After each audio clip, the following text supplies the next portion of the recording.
ऐसा है पहले साल में माए मर गए जाइत भाई नहीं मानला कलक भोज खिया भी पड़तो फिर जाइत भाई के 3 बीघा खेत बेच कर भोज खियली। दोसर साल में बाबू मर गए फिर जाइत भाई नहीं मानला कलक दे तो धनिक मनिक व्यक्ति छे तोरा भोज खिया भी पड़तो फिर भोज खियली जाइत के। ओकर बाद हम शादी कैली तो 6 बीघा खेत बेच लेली। जम्मा हमरा 12 बीघा खेत बिका गेल। खेत हमर धूर धूर के जब बिका गेला से हमरा एकदम देह में है गर्मी फूकने। 12 बीघा खेत जब बिका गेला ना तो एकदम देह में है गर्मी फूकने। ए भाई पड़ोसिया छे ए पड़ोसिया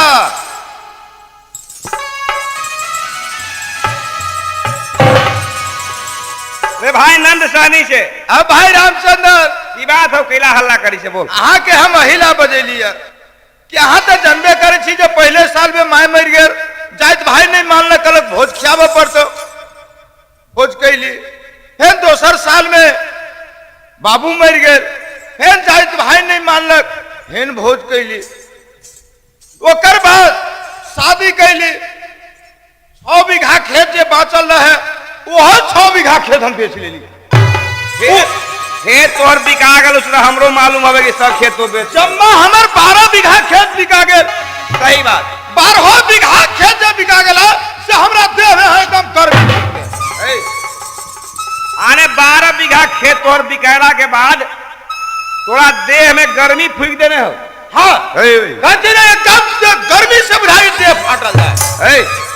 माथा में खराबी हो तोरा हैं की बात रे लोके महाजन भाजाई छै लोन भागेल कर्ज भागेल तो वो करा मतलब की कही छै सोच आयल चिंता रहल कि हे साहब केना हमर महाजन सधत। लेकिन तोरा खर्चा भेला के बाद गर्मी जे फूकने हो ये तो बड़ी भारी बात हमरा बुझाई है।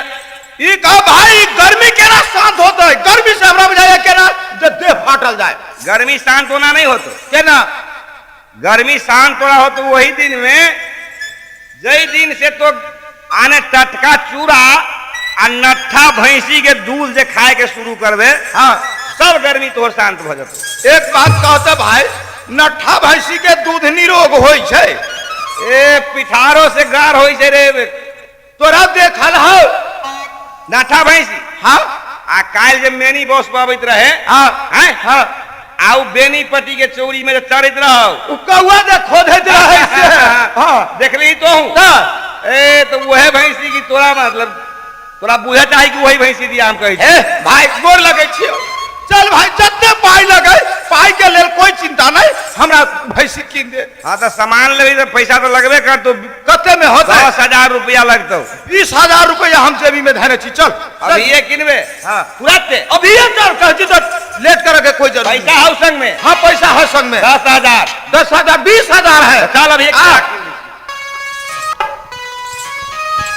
बाप रे बाप है दिन मर्दाबा कहाँ रही कहाँ नहीं दारू तारी पी के कहाँ रही ओहराल कहाँ नहीं आज मर्दाबा आवे छे घिना के खा दे भाई ए टोला के मौगी मर्दाबा सब के दे छै बोले मौगी तो बदनाम कीनी है आ मर्दाबा सुनने में आइले खर्चा वर्चा भेलिया तो जाए भैंसी कीने गेलैया हमहू खीर पूरी का लेबै आ नहिरा से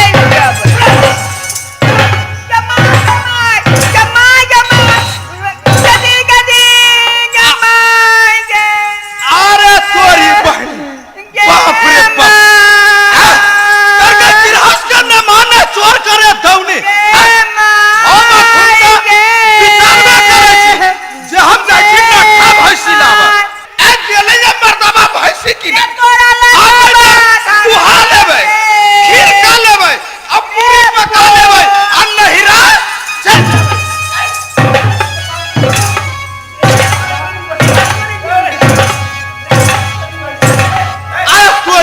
बाप रे बाप ये हमरा की करब लागल है मौगी रे तोरा ला के बाद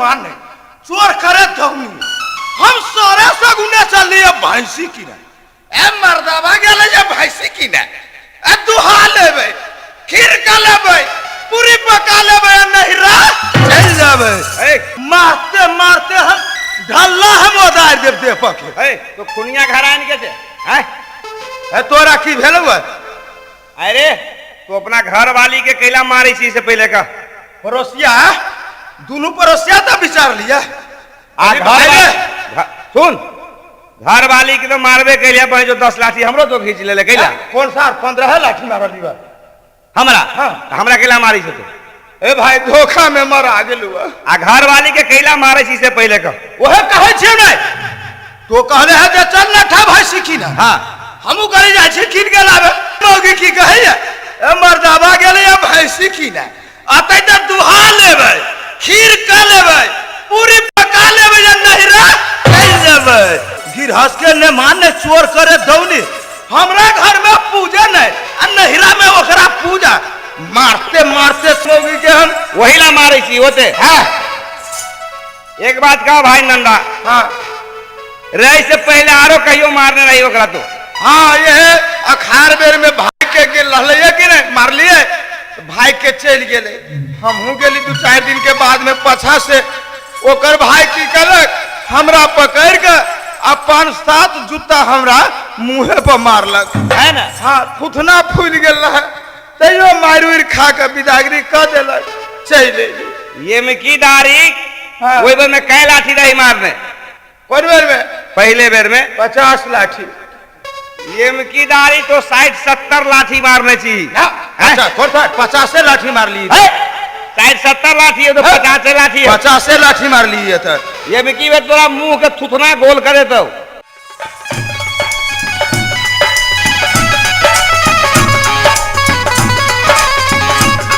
दिल लगा लिया मैंने तुमसे प्यार करके तुमसे प्यार करके तुमसे प्यार करके दिल गिरा लिया मैंने तुमसे प्यार करके इकरार करके इकरार करके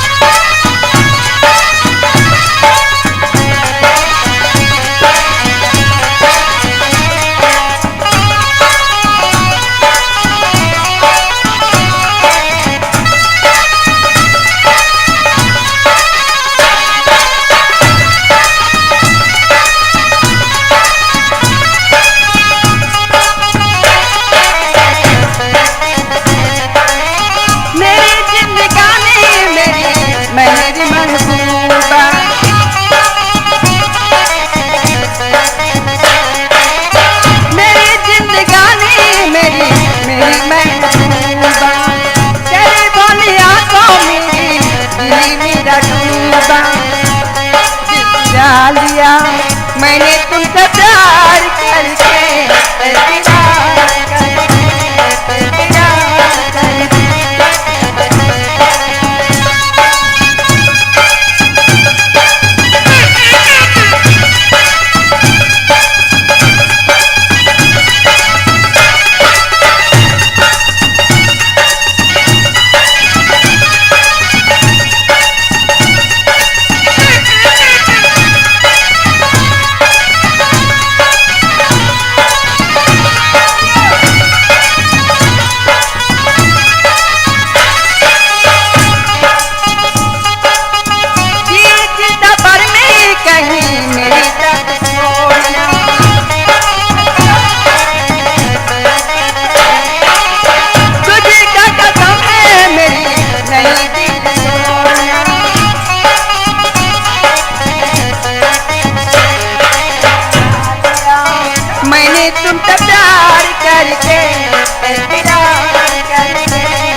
बंद किस लिए है तुम्हारी मालूम है कि नहीं? ए मुझे मालूम नहीं है। तुम्हारी गला इसीलिए बंद है, तुम कितने देर में कितने गाना गाई है सो पहले कहो हमको। कितने देर में कितने गाना है? हाँ, मैं तो 10 मिनट में एक गाना गाती हूँ। 10 मिनट में तुम ये गाना गा करके इतने भाव भैया को हमारे सामने में तू ठग रही है, ऐसे आदत कभी तू नहीं रखना। अच्छा क्यों? तुम 10 मिनट में एक गाना गाई है, लेकिन तुम्हारी मालूम होना चाहिए कि मैं 1 मिनट के अंदर अंदर में सैकड़ों गाना गाऊंगा। अच्छा, इस गाना का नाम तुम्हारी मालूम है? मुझे मालूम नहीं है। इस गाना का नाम लोग कहा करते हैं 100 फिल्म। अच्छा, इसमें कोई कलाकार होगा, कोई गायक होगा, 100 फिल्म, 75 फिल्म, 50 फिल्म, 25 फिल्म तक जनता होगा, गाता होगा, लेकिन मैं 100 फिल्म का एक ही फिनाट बना के रखा हूं। अच्छा, तो तुम गाना जानते हो क्या? हाँ, तुम ध्यान से सुनो। अच्छा, मेरा मन डोले, तेरा तन डोले, मेरा दिल का गया करार रे, कौन बजाए बांसुरिया, दो नैन मिले, दो फूल खिले, दुनिया में बहार आई, एक रंग नया लाई, छोरी के पकड़ती नगर में कल कोई, सखिए कारण सैया नैहर में दिल को भैया बच्चे भैया छोटी बाली नारी से, नैन बन कटारी से ना सैया मिल गई न जनिया कैसे सफरी, शहर में जो कही गेले कोठी के ओर, भैया भौजी छोड़ के हमरा गेले कौन वो, चला के चल धरैया गंगा या सिलान के, पहले मिलतो दर्शन करोनी आगे सुमरिया घाट, लड़ाई दियो रखिया ये लौंडे राजा, लड़ाई दियो रखिया ये लौंडे राजा, नीत बजरिया खटमल काटे, कैसे निकालू चोली से, नीत बजरिया खटमल काट, महुआ है अंगूरी, और पीना बहुत जरूरी, बिन पीन चैन नहीं आए, पीने वाले को मत पियो, घरारियों तक बिक जाए, महुआ महुआ महुआ, गोटी पकड़ पीके मारे कुल्हड़ बाजी जरा उड़िया, हंसते के बोला तू एक तेरिया, हंसते के बोला तू एक तेरिया, हम मर जाए वह 4 तेरिया, 100 साल पहले मुझे तुमसे प्यार था, मुझे तुमसे प्यार था, आज भी है और कल भी रहेगा। क्या कही? हमसे प्यार रहा तुमको? हाँ, कि हमारे बाबू से तुमको प्यार था। तुम्हारी बाबूजी से नहीं, हाँ, तुम्हारी दादा से। अभी तू बोल रही कि हमसे तुम नहीं बोल सकती है। क्यों? क्यों? अभी तो हमारी दादी लगेगी तो हमसे, इसीलिए तुम नहीं बोल सकती है। अच्छा। लाले लाले वो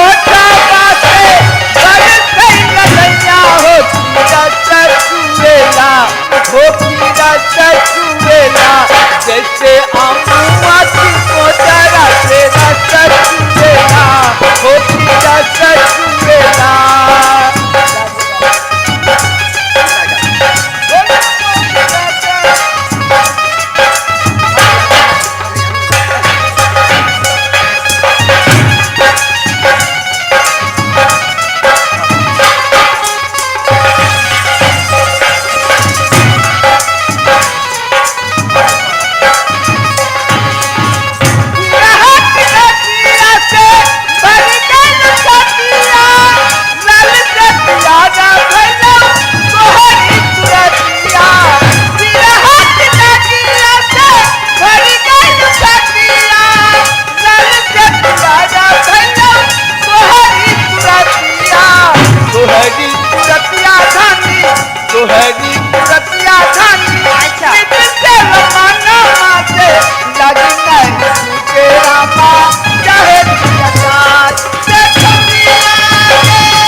भैया ले ले जाला की सुनी सुनी सजनी आई तोरे चरण के बना तोरे चरण माया बे आई तोहरे तेरा नाम मायन मागे बनाली की भगवा गैया आरा बहुते ठकुआ भुतबा से केरा के मुंठा पिया के सहोदरी तोहरे के सिमरिया पयला चलगा आये हाय कहा के खगलियै कहो न देखलियै मुनी कतरी किन के घर जाई हे बेटा हम के तो के पता रे संगया साला के बेटा ये बोले संगा गया सा सुबीरान सुबीरान करे छी छप्पन करोड़ के बता पहना देखी हारे छी अयो बेटा इंदल आ मेरी लाल आ मेरी लाल प्रणाम माँ सीधी रहो मेरी लाल आज मैं अलग होकर के ही रहूंगी क्योंकि और डायन को मैं मुख नहीं देखूंगी और बदमाश है और गुंडा है और छोकरा दुश्मन को मैं मुख देखना नहीं चाहती हूँ मैं अकेली खाना बनाती हूँ अब तुम खाओ स्वामी जी को खिलाऊंगी मैं खाऊंगी किसी को खाने नहीं दूंगी नैना वाली जी स्वामी जी यह सब मैं क्या देख रहा हूं? आज नागर मोहब्बा में किस बातें की लड़ाई हो रही है और किस लिए तुम लोग वापस में लड़ रही हो दोनों? क्या हो गया?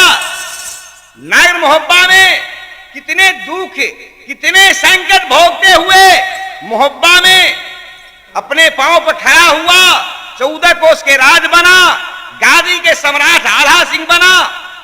तुम मोहब्बा के रानी नहीं पटरानी बनी हो नैना वाली। लेकिन मैं यह क्या देख रहा हूं? आज तुम लड़ झगड़ रही हो। जब से उदल को ज्ञान हुआ उस दिनों से हम दोनों भाई में कभी नहीं लड़े झगड़े, लेकिन मैं आज तुमको क्या देख रहा हूं? तुम मोहब्बा के महारानी हो, बेटा तुमको इंदल है, मोहब्बा के लक्ष्मी हो। किस लिए लड़ना झगड़ना प्यारी है मोहब्बा ये नगर ये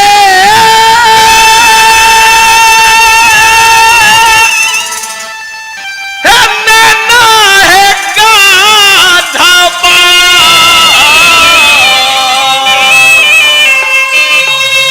हे उदलयाल हम मिलकर प्यारी मोहब्बा बनाया।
कर रही हो? किस चीज की लड़ाई कर रही हूँ?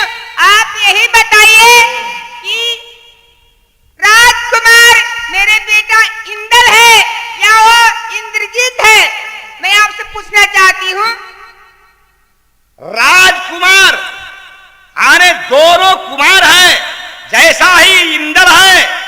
वैसा ही इंद्रजीत है। हाँ, मैं समझ गई, वो कुमार है, लेकिन मेरे बेटा राजकुमार है। नैना वाली, कुमार और राजकुमार का मतलब एक ही होता है नैना वाली, एक ही नहीं होता है। क्योंकि वो दोनों मोहब्बा का दीप है, मोहब्बा का टुकड़ा है, आभा सिंह का जिगर का अरे टुकड़ा है नैना वाली। इसलिए तुम तो समझदार हो, तुमको मोहब्बा में नहीं लड़ना था। लड़ी हुई इसलिए कि मेरे बेटा आम खा लिया है। पहले मेरे बेटा आम खाएगा तो कोई खाएगा, लेकिन वो दुश्मन और इंद्रजीत मेरे बेटा पर हाथ उठाया है। आप ही देखिए, मेरे बेटा को पीठ फोड़ दिया है। नैना वाली, तो आज मैं तुमको यह कह रहा हूं, बेटा इंदल को खिलाते पिलाते रहो और समझा के रखो, और तुम लड़ना झगड़ना बंद कर दो, क्योंकि ये लड़ना झगड़ना ये कुमति का है रास्ता। नैना वाली, मैं समझाते हुए मैं अपने बंगला पर जा रहा हूं, जाकर बैठूं है अब बंगला पे, है नैना नगरिया से आएगा कोई संवाद, है या लक्ष्मी जाएगा नगर नयना में।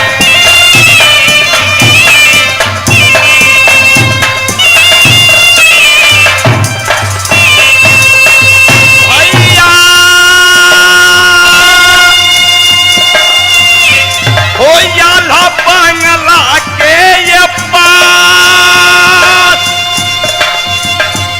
हो या जरमाना ये सुंदर महल से,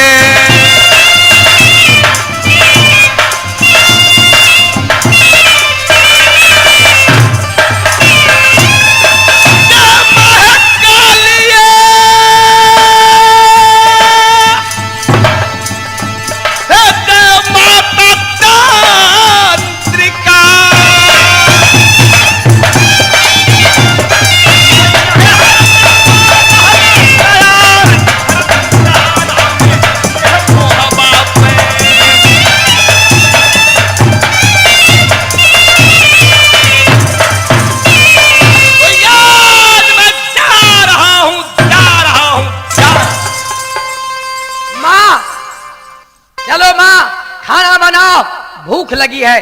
ठीक है बेटा, मैं तो यही सोची हूँ, मैं नहीं लड़ूंगी झगड़ूंगी, लेकिन वो जो है डाइन, वो कुछ बोलेगी तो मैं बर्दाश्त नहीं करूंगी। है बेटा, जीते रहो।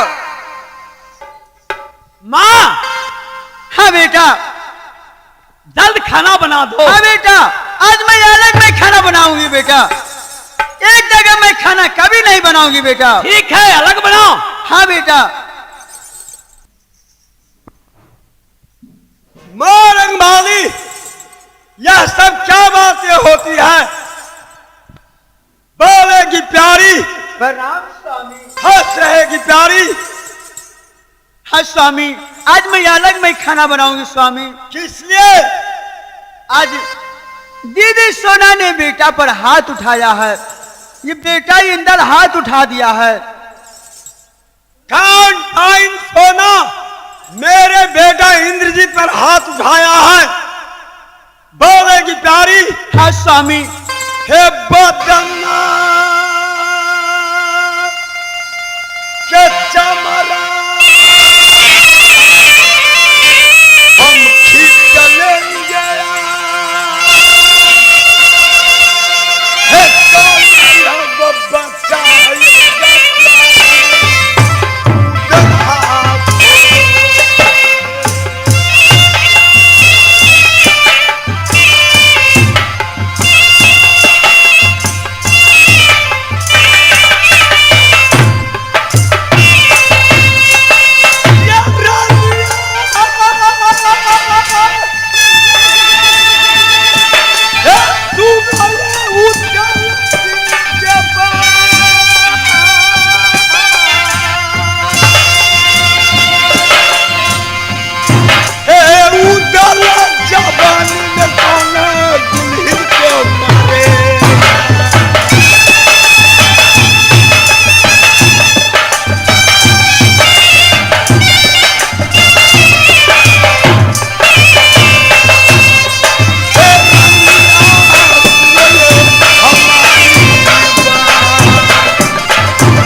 कहिए, अब जो बगीचा लगा है, आपको बगीचा में हिस्सा है कि नहीं है?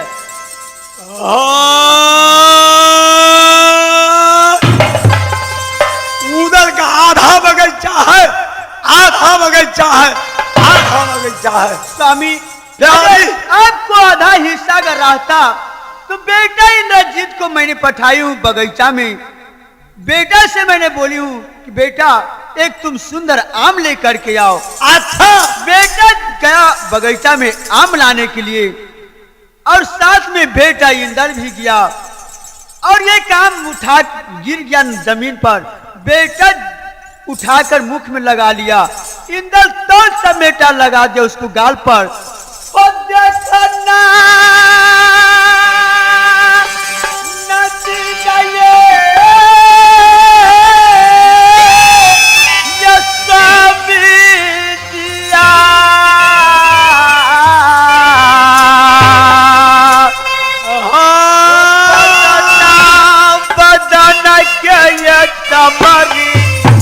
बबुआ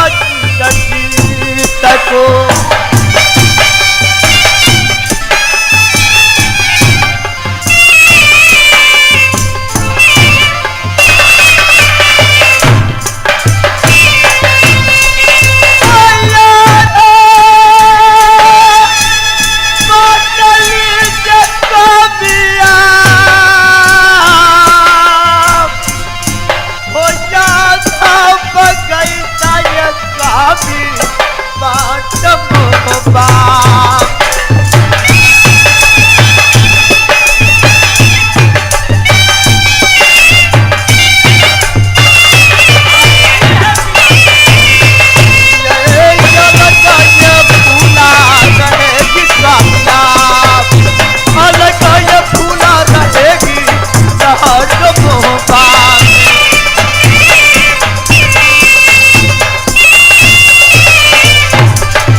खाना बना रही है। हे जल्दी देखाओ यार, हे नागिन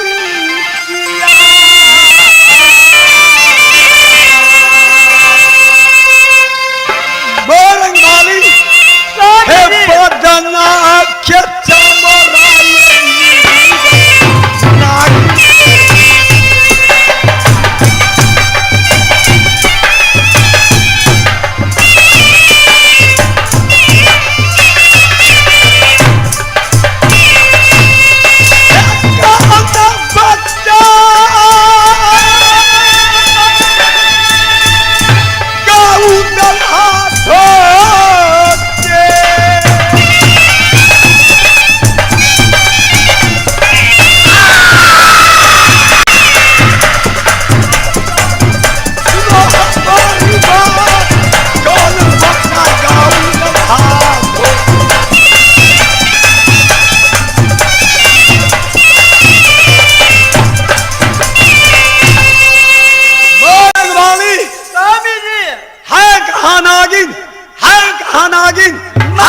खाना बना रही है।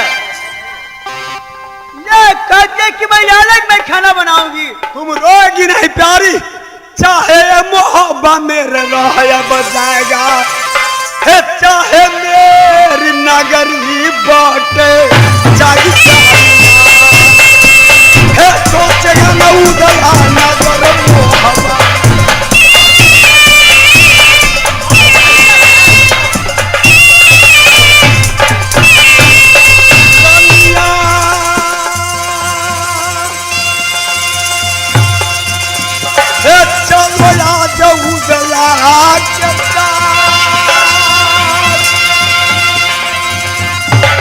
जाकर मिलेगा डाकू आज डाइन के,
रही हूँ बेटा। दल बनाओ माँ, मुझे भूख लगी है।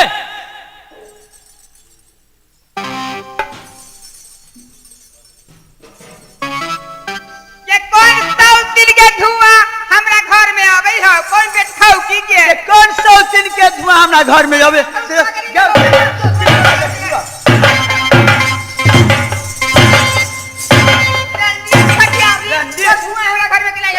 हमारा घर में जावे से हमारा घर में करा दियो रणदीप के पर्वत से अनेरबा समझे हमरा धुआं के बंद कर हमरा नेवाली खान भेल छै 19 खान मिल के अनेरबा तू अपना भाई चला अनेरबा अनेरबा मर जेतो मैं जे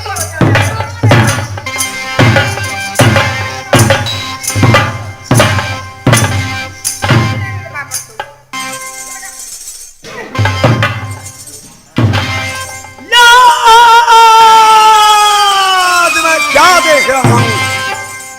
बोलेगी बातें क्या हुई है जो तुम आपस में दोनों और लड़ती और झगड़ती है? समझाइए, उनसे समझाइए। जब बारह कर्म किया है तो उसको समझाइए। मैं नहीं समझूंगी। कौन 12 क्रम किया है? मैं तुझसे एक शब्द पूछता हूँ क्या और पूछेगा? एक उत्तर देगी। क्या पूछिएगा? पूछिए। आपस में तुम दोनों लड़ती और झगड़ती क्यों है? मैं नहीं लड़ती हूँ। और समझाइए, आपका दुलरुआ बेटा है उसको समझाइए। आपका सुंदरी फूला है उसको समझाइए। मैं तुमसे ये पूछ रहा हूँ, यह लाल बाग तुमको है या उदल सिंगा नहीं? मेरे स्वामी का है, किसी को नहीं है। रे कौन स्वामी? कौन स्वामी? उदल के कमाई से मोहब्बा नगरी बसा है। हाँ, उदल के कमाई से मेरे स्वामी कुछ नहीं किया है। विशेष बकवास मत करेगी, न तब बदलना के चमड़ा हम खींच लेंगे तो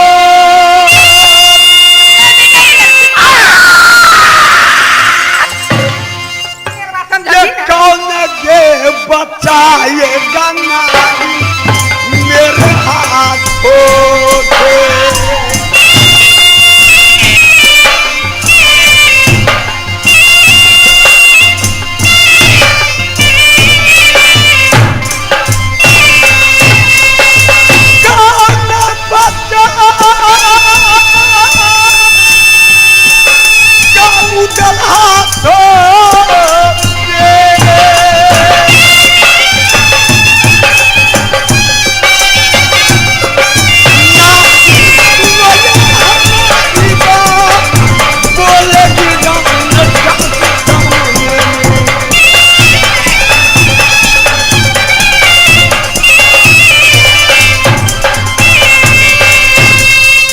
तुमसे ये पूछ रहा हूँ, बात क्या है जो तुम्हारी लाल बात है? तो कोई बात नहीं है। क्या बात है? कमाई, कमाई। नागिन कोई बात है, लोग चमकाती है। तुम ये समझती है कि उदल मर गया है? रे भैंस का पड़ू तुमको स्वामी है, इतना गौरव करती है। उदल दुनिया में नाम बजाया है, सुंदरी ब्याही नारी पाई है।